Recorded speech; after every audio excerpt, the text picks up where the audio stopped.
Came in like a wrecking ball.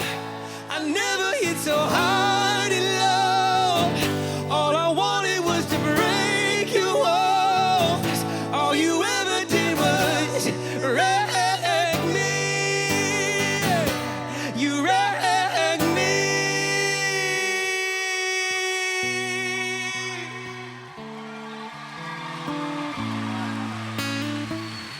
Oh, that was amazing. That was excellent. I feel like we needed a wrecking ball swinging back and forth. When are you on it? I forgot my. Are y'all not done? What'd you say? I said I forgot my outfit or lunch. Oh, I don't think that outfit would be appropriate. Are y'all? I haven't even seen that video. I don't want to end it. I feel like we could all go for a little bit more. Oh, what a perfect way to start tonight. We are in a dating series, so we are discussing just topics as it relates to dating. That song is a popular breakup song right now, and aren't breakup songs like the worst? Whether it's like Usher or Adele or Boyz II Men or everything Taylor Swift has ever written, they're just like, especially if you're going through a breakup, they're just the worst. So tonight, if you haven't guessed it, we are discussing this topic.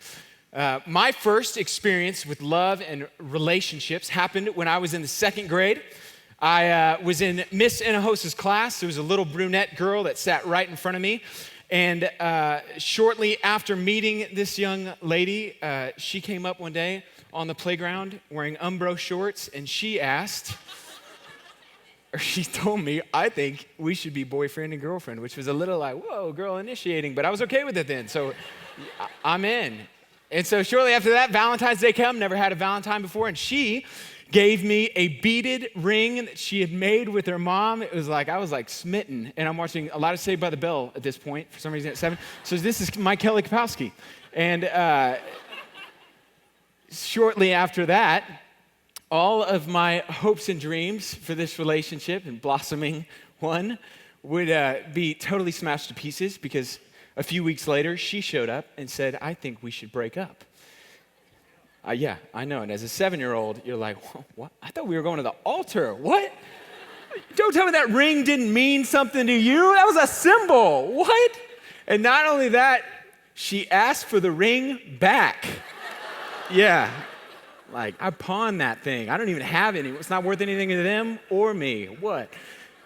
But it was a first experience that I can remember just being like, oh, I don't even care. And it was really the first of a long number or a chain of just breakups that are painful, regardless of how well you date. They can still be hard to walk through. And often it's like, yeah, we're just friends. She hates me, but we're like friends that hate each other. And they're just hard. And so tonight we're going to discuss the topic of breakups and how to break up, when to break up, and when not to break up.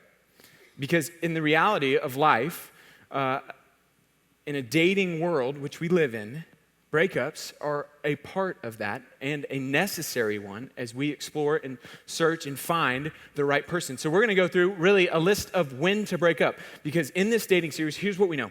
Dating is meant to lead to marriage. And so before you have a broken marriage, it is better to have a broken relationship. So we're going to cover some big ones. We've covered some of them before, but these are just ones of when to break up. Here's the first one. When they are not a follower of Christ. Not when they are not a Christian, or not when they say that they go to church. When they are not following Christ with their life. When the active pursuit and the path and direction of their life is not towards following Jesus, it is worth breaking up now before the destruction that lays in front of you. Here's what Paul says in 2 Corinthians 6. Do not be yoked or partnered together with unbelievers. For what do righteousness and wickedness have in common? Missionary dating is, and this is so important, is a bad idea. It's a terrible idea. And here's why. You need to know this. Because you can fall in love with someone who does not believe the same things that you believe. Do you know that? You can fall in love, you can give your heart to someone who is not a follower of Jesus. And it happens. Maybe it's happened to some of you in this room. And when a person in the path of their life is not headed in the direction of Christ, it is going to be costly. And so you need to hit the ejection seat now. Because here's what dating is. Dating is a path that leads to a promise. That's marriage. That leads to a lifelong pursuit. That's what dating is. And so if you are dating or casually dating, and you're dating someone who's not of the same belief about Jesus is my Lord and Savior, and I'm committed to following him, not just, hey, I'm a Christian, but I'm a follower of Christ, you need to break up. Here's the second one. When community around you has counseled towards this. So I'm going to pause before we do this one. This assumes that you're in community. If you are not in community, or you are dating someone and you or they are not in community, you are going to be in trouble. You are missing out on God's provision for your life. One of the chief ways that he says he speaks to us is through the counsel of his people around us. And so if you are dating without community, or the person you are dating does not have community. What's community? Community is a group of believers who gather with them regularly or with you regularly and speak into your life. You are playing with fire and it's going to end badly. Okay, so back to community. When community has counsel towards this, here's what I mean. I got a call this past week, and it was from a friend of mine who said, hey, look, I just have a question. I think I'm going to break up with my girlfriend. And she is a woman of incredible character. She is a godly woman, and she's wonderful. But there's something just where I don't see us moving towards marriage. Am I crazy to break up with her? I've spoken to my community, and they think the wise thing to do, because I'm not moving towards marriage, would be to break up. Is this crazy? Am I wrong? I hear the dating messages that y'all do at the Porch, and it just seems like I'm crazy for wanting to do this. And I told him, no, not at all. If you're in a relationship and you're not moving towards marriage, then you're in a relationship that's pointless. Because dating is meant to lead to a promise that leads to a lifelong pursuit. And so if that is not the path that you are on, then hit the ejection seat now. This kind of repeats the same idea. When you are not moving towards marriage, here's the fourth one. When you are not on the same page about sexual purity. If you are dating someone and they are pulling you or pressuring you towards having sex, you need to get out now. Because breaking up at a later time, which statistically, your chances increase dramatically. But even if stats aren't aside, it is going to be significantly more painful if that day comes. If you are having sex with that person. And part of Paul's instructions to young men and women was, hey, flee sexual morality. And so what you and I do in relationships where we're being pulled in that direction or pressured in that direction, that's one way we flee, is we break up. Here's what Paul says in 1 Corinthians 6:18. Flee from sexual immorality. All other sins a person commits are outside the body, but whoever sins sexually sins against their own body. Do you not know that your bodies are temples of the Holy Spirit who is in you, whom you have received from God? You are not your own. Think about that. Paul says, look, hey, flee sexual morality, and here's what you need to remember. As you're doing that, you're not your own. Your body right now is on loan from God who loves you and wants you to use that body in a way that's not going to lead to pain. And he says, you were bought with a price. And so flee sexual morality and break up. And as hard as it's going to be, and it's going to be hard, so I'll take a tangent. Breakups are they're hard. They really are. Even when you do it really, really well, we're emotional beings, so it just can be really painful or painful. So some of these things will really guard you against the catastrophic outcome that could be there and will be there if you do not do them. But they're just hard. That's why guarding your heart and taking things slow is so important. And seeing your dating as an opportunity where you will either honor or dishonor your Heavenly Father.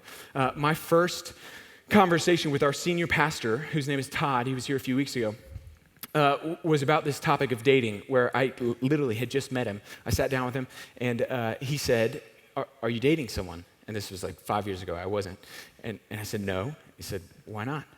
Which is always like a funny question. I feel like if you're not dating, I don't know. I have lip fungus or something. I'm just not. And he said, okay, that's great. Well, here's the deal. There's a lot of young ladies on our staff. You get one shot. If you break her heart, if you don't lead her well, if you do anything that causes her at the end of that relationship to say, I'm totally great with him dating any other girl on our staff, then you don't ever date anyone on our staff again. And that's why I didn't date anyone on our staff ever again.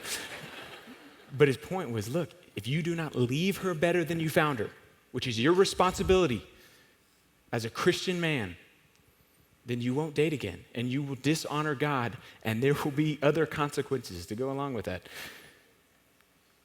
And so this is just the last thing about breaking up. I think believers, as you break up and walk through this, that we are called to do this gently and honorably to the other person. As much pain is involved or as low as you think that other person is, or doesn't really matter, and this is how I feel, here's what we do know. That whoever he or she is, if you're breaking up, this is really important. It's really important to Jesus. They are someone that Jesus died on the cross for and says is mine.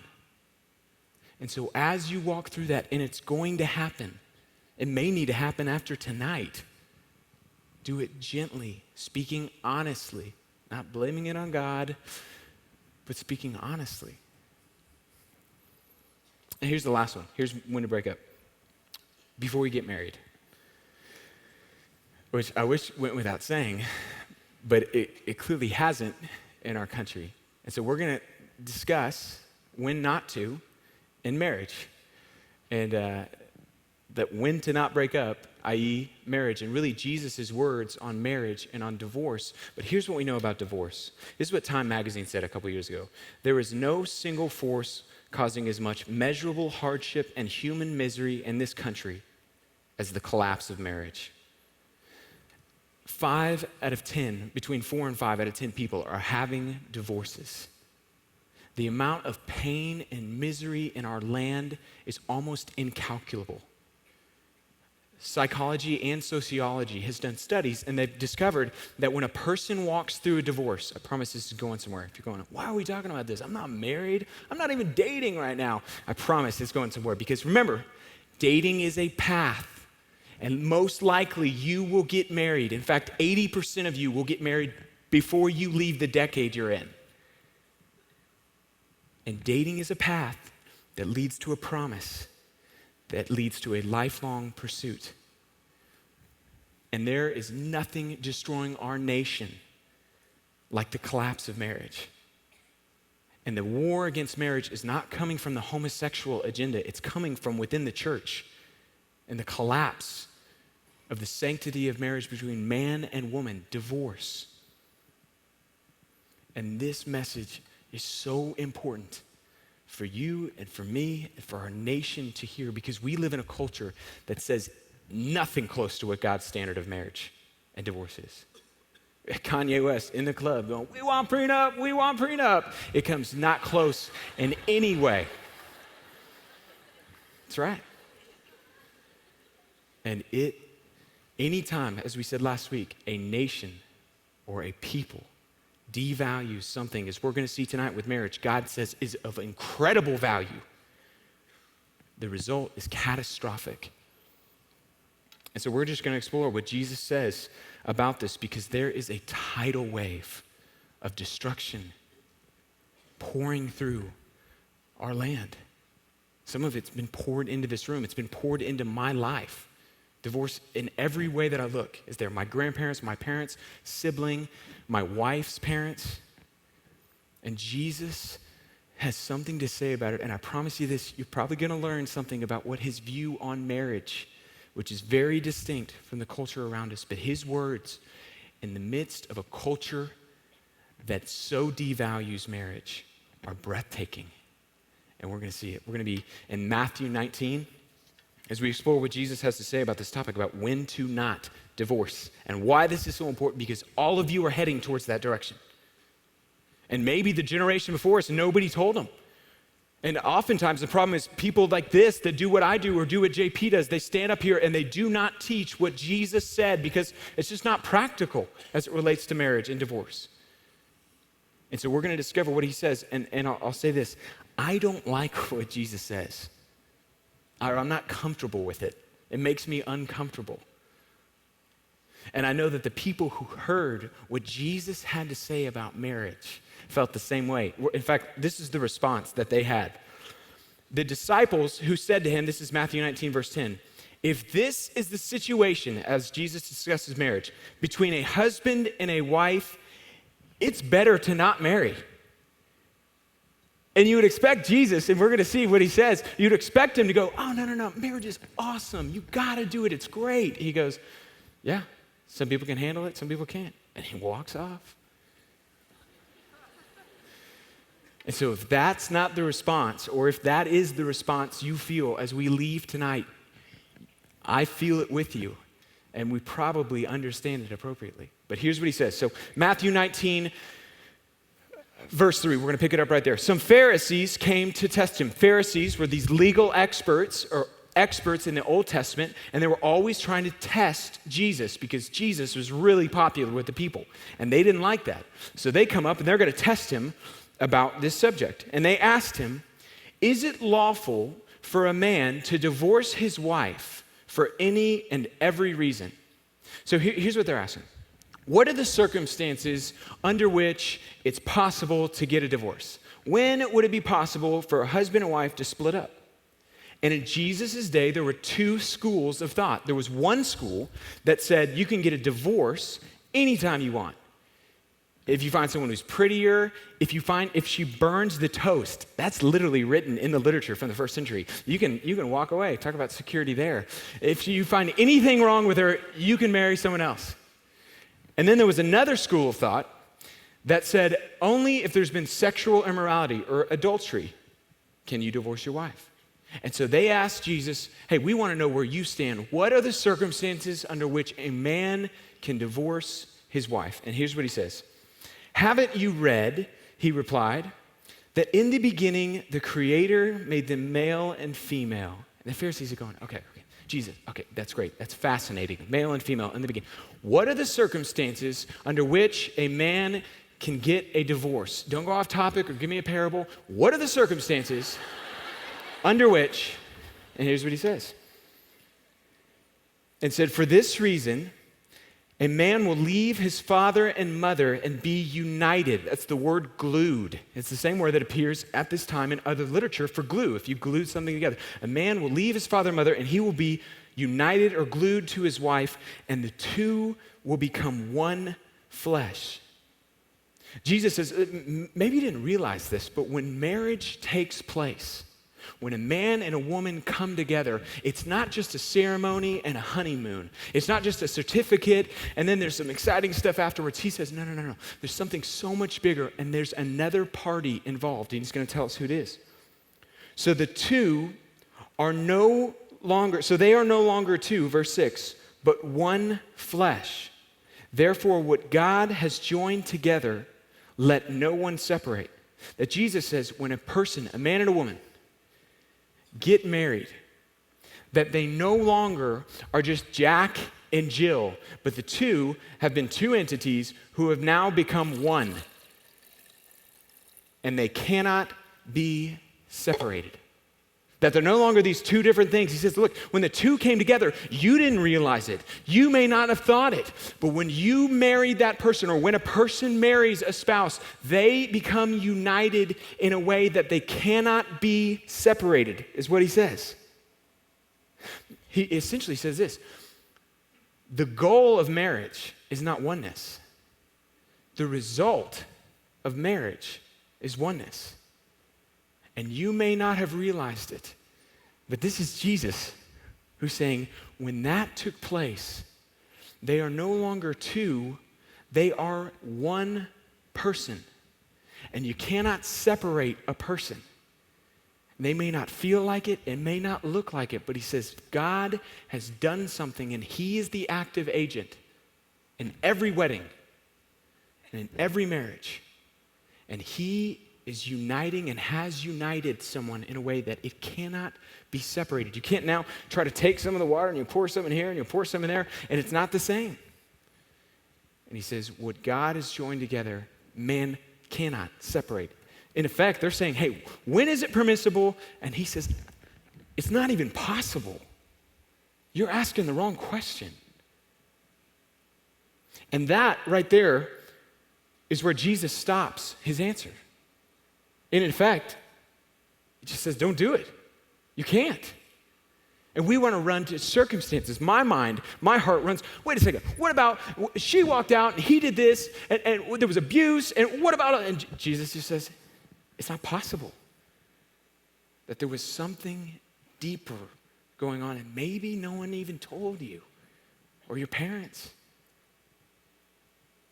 But God has joined them together, and you can't separate them.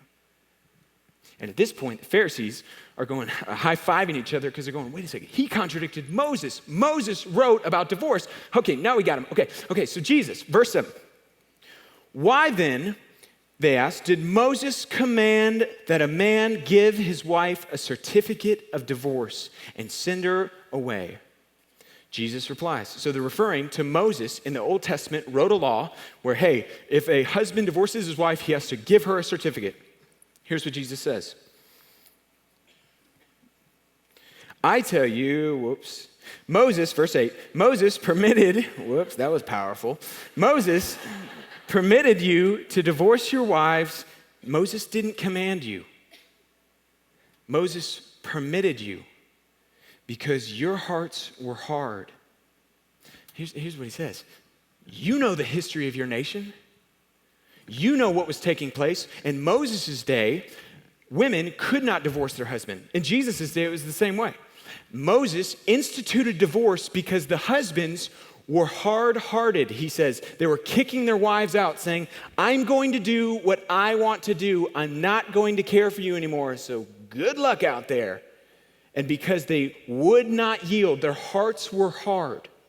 Moses said, I'm going to have every husband who does that write a certificate of divorce. So they have to sign their name so that when the wife is kicked out, she's not just going, I'm just sleeping around. And she can say, no, he divorced me. I've got no place to go. Can I sleep here tonight or go back to her family with proof that I'm not just running away? I have been divorced. And Jesus says, you know why?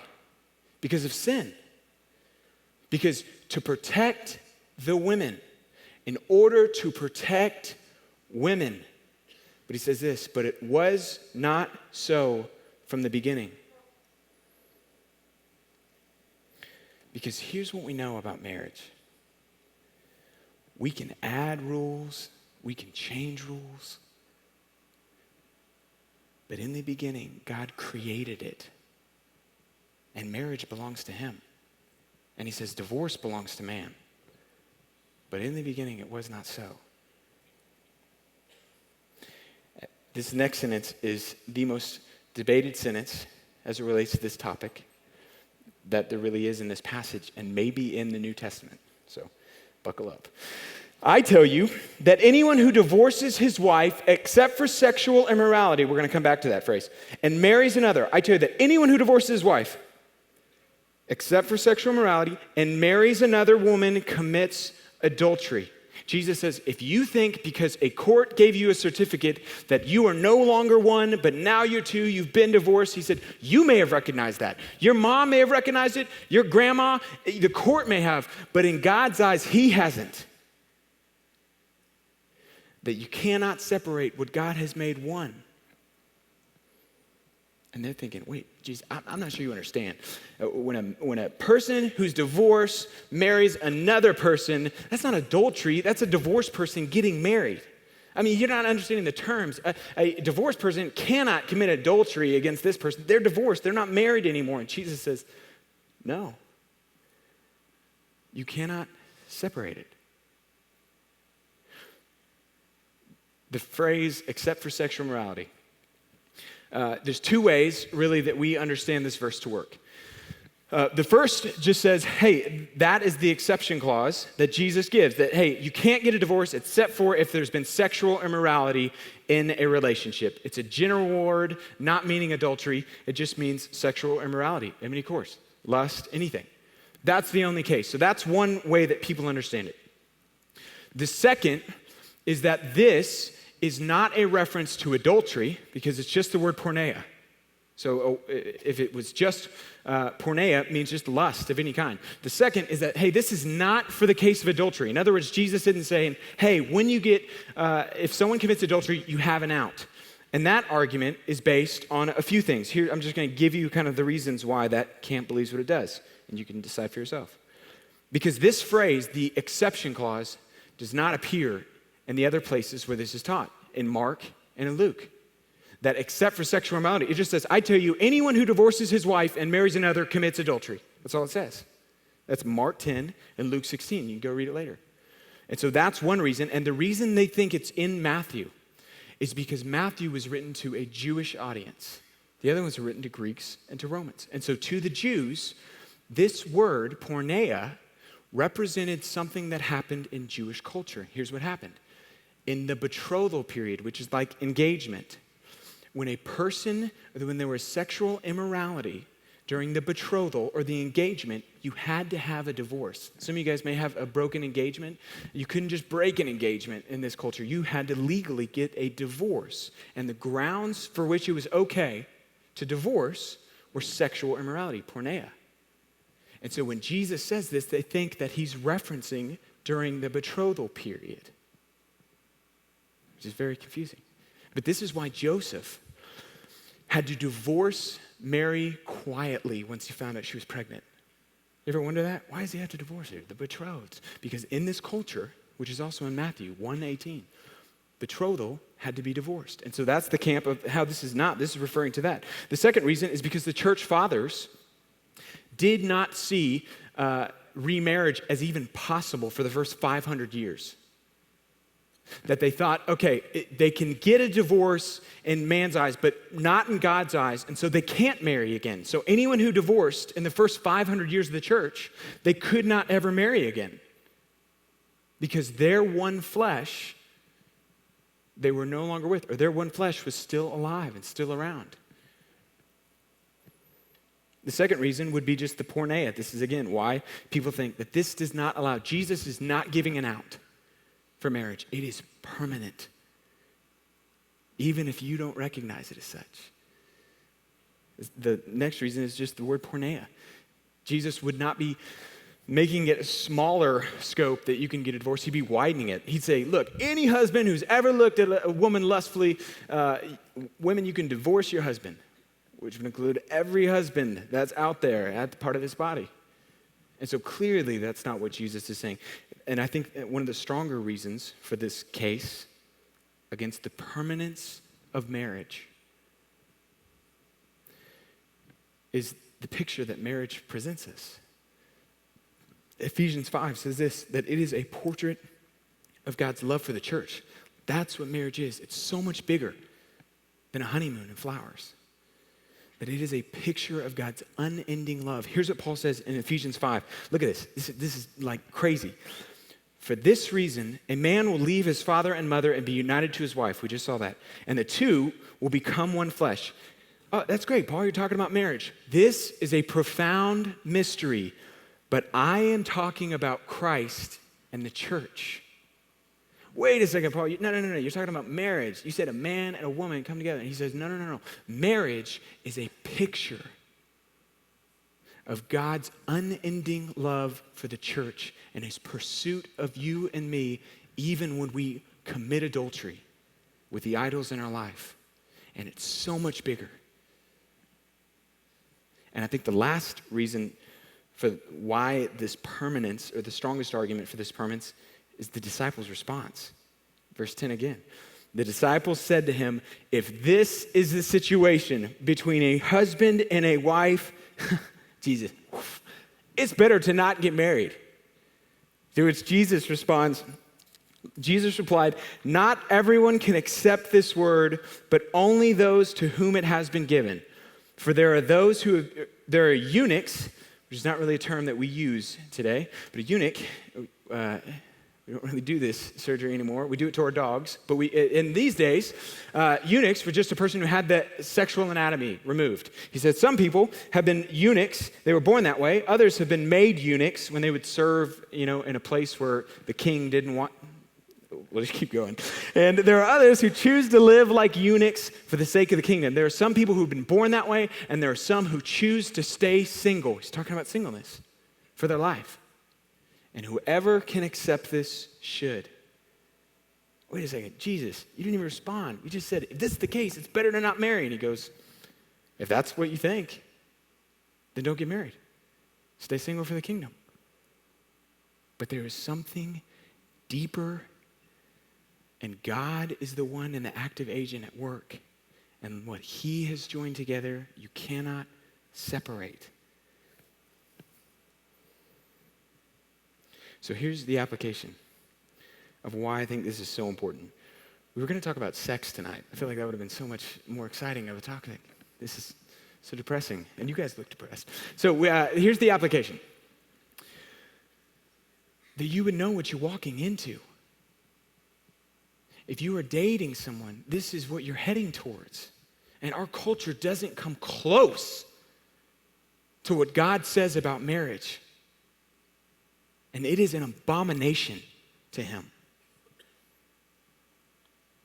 And as you date, you are stepping on a path that leads to a promise, that leads to a lifelong pursuit that is a reflection of God's lifelong, unending pursuit of his bride, the church.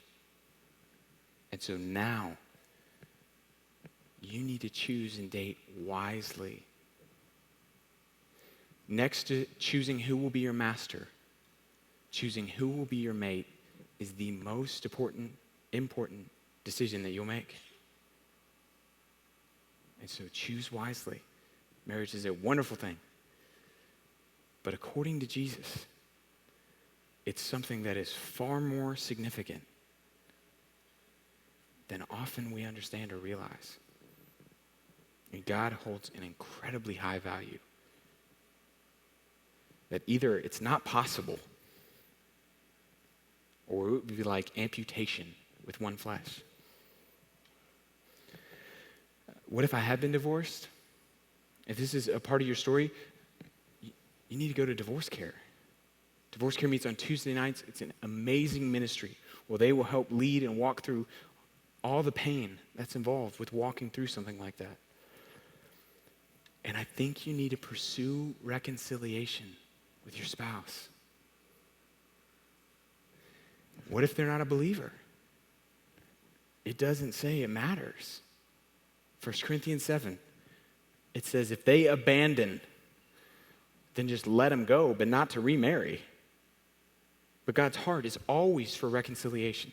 And we as ministers of reconciliation, which is what Paul says we are in 2 Corinthians 5, are called to be reconcilers of the world around us, including the marriage. And so if that's a part of your story, and I think at the least, you've got to wrestle with this stuff. You've got to wrestle with it. Because here's a question. Let's say it doesn't matter if you pursue reconciliation. Divorce is great, and in the world around us, knock on most church doors, and they'll say, that's totally great. The world around us won't give you that. But let's say for a second that it's actually true. That Jesus, if we're understanding, right, he says, don't separate what he has made one. If it's true, I just want to ask, would you be willing to stay single for the rest of your life? Not, hey, do it. I'm just saying, hey, if it was true, if you were 100% certain, would you be willing to stay single?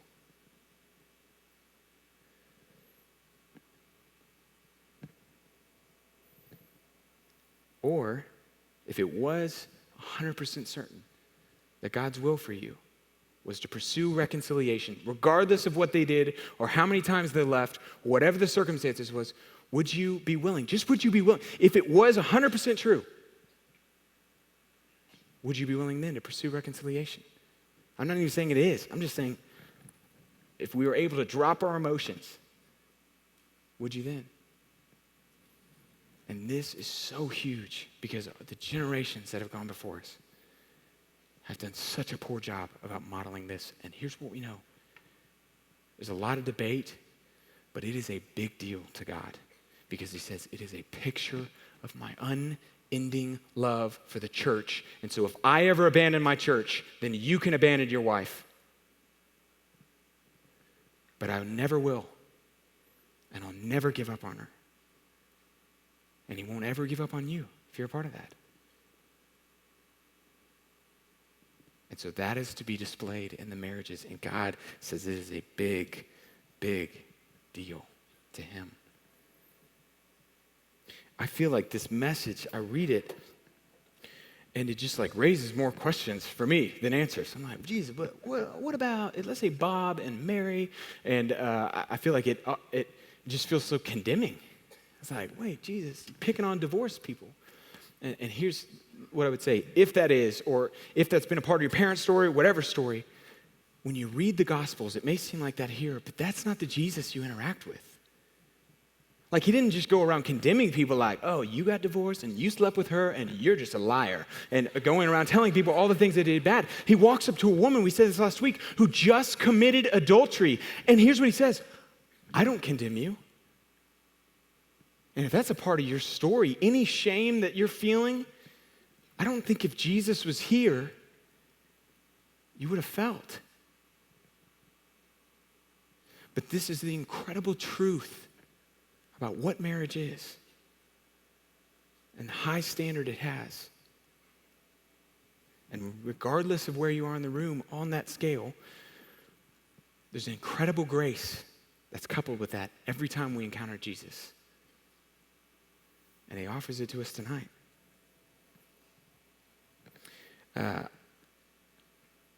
But what is clear is it is a very big deal to God. And so you need to wrestle with it, because if you're not walking through it or haven't ever walked through it or won't ever walk through it, the person sitting next to you will, statistically. And so you need to figure out where that is before you get there, that we're going to fight. There's pictures of this idea of what marriage is. Marriage is not just a man and a woman, that it is God's picture of how he loves us and how he loves his people all throughout the Bible. One of the clearest ones of them is a book called Hosea, where an entire book of the Bible is devoted to this. And here's what happens. This is like such a crazy story. Hosea was a prophet who lived 700 years before Christ. And he was a prophet to the people of Israel. So God would show up and he'd say, I'm going to have a prophet who's going to speak to the people on my behalf.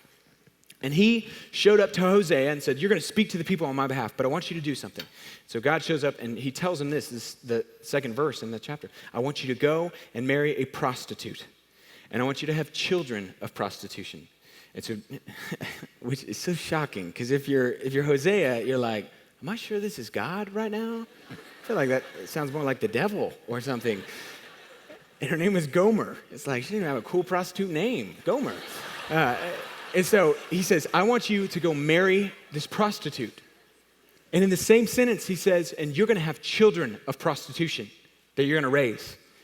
That she's going to have sex with other men, and you will raise her children. And it will be a picture of how my people have committed and forsaken adultery, or committed adultery and forsaken me. And you are going to love her. And it says God put in Hosea's heart that he would love her over and over and over again in the face of terrible, gut-wrenching circumstances. There's one point where she, after they had just had their kid, they just had a baby, she goes out and she begins sleeping with other men around the town, and she eventually gets sold by one of these lovers into slavery. And Hosea brings her food, and he brings her water, and he cares for her even when she refuses to come back home. And he goes and he sells some of his property, and he raises up enough money, and he buys her back, and he brings her home. And then she does it again. And God says, you love her like I have loved you. And I'll never stop, and I'll never give up. And that when we are unfaithful, he is faithful. And that is what marriage is a picture of. I think we know this at some level. That's not supposed to end in divorce. I mean, even the vows that we take, when I got married to my wife, we took these vows and we stood before this pastor and we said these vows. And here's what they were. They were just that I promise, I take you to be my wife, she said husband, to have and to hold from this day forward for better or for worse, for richer or poor, in sickness and in health, to love and to cherish from this day forward until death do we part. And most of us don't think like that. We would say, really, the vow should be until you sleep with my sister, or until you run out and you get a lot of credit card debt, or until you get ugly. And then I think I'm out of here. It's true. In fact, I only know one pastor, it's actually Todd, who in the wedding says, he including addiction, including adultery, you are not leaving. There's nothing that can separate you. And that's what it is for me and Callie. That not only if she gets in a car wreck and is paralyzed, but if she sleeps with my best friend, and oh my gosh, how much pain would that be? But I'm called to pursue and to love because it is a portrait and a picture of what God has done for you and God has done for me. And it's so much bigger than I think most of us realize, or maybe we even can. Because two have become one, and what God has united, let no man separate. And that's what you're headed towards. I'm going to pray. Father, I just, man, this is such a hard topic. And I have so many questions about what you do in all these different circumstances. I know in the room there's 100 of us who have experienced and walked through something like this. And maybe it was right, maybe it was what you wanted, maybe it wasn't. And we have experienced pain and hurt and someone who didn't love us. Like you tell us you love us, and you tell us a husband and wife are to love each other. So will you help us tonight? Will you heal our wounds? You are the God who heals. And will you help us to pursue your design and your goal and the beauty that is marriage? Beautiful because it reflects how you never give up on us and you're faithful even when we are not. Amen.